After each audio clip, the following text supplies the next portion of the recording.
and welcome to Unpacking Activities. The activity we're going to unpack today is a classic information gap task, and that is finding a time to meet. Essentially, each student fills out their own schedule, and they have to ask each other questions or interact in order to find a time where they're both available to meet. This task definitely has a lot of positive aspects when it comes to helping learners develop communicative ability in the target language. The best aspect of this task is that it is a purposeful exchange of information. The learners are expressing meaning, they are understanding meaningful messages in order to accomplish this goal, which is not to practice language, to practice grammar, to practice telling time. The goal is to find a time to meet, which is interactionally authentic, meaning that it is a task that we would do outside of the classroom. And so it has so-called real-world relevance. So far, so good. But there's one potential pitfall with this particular task. Perhaps it might only work under ideal conditions.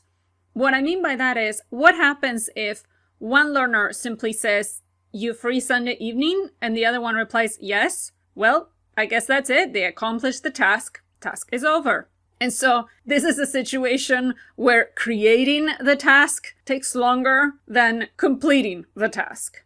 And if you're thinking, well, why can't we just tell the learners, ask a minimum of 5 questions? Well, if we do that, we cross the line into controlling the interaction, and it might result in something unnatural or forced.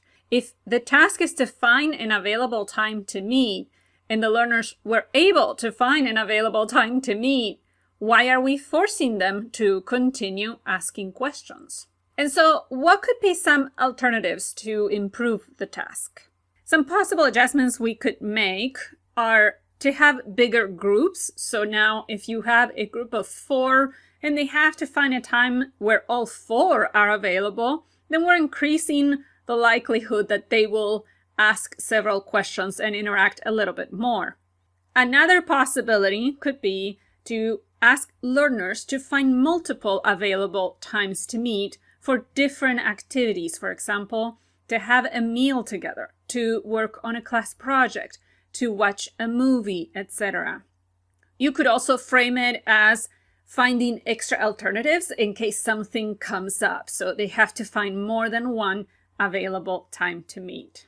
So overall, it's a good task. It just needs a little bit of tweaking to make sure that it works the way you want it to work during class.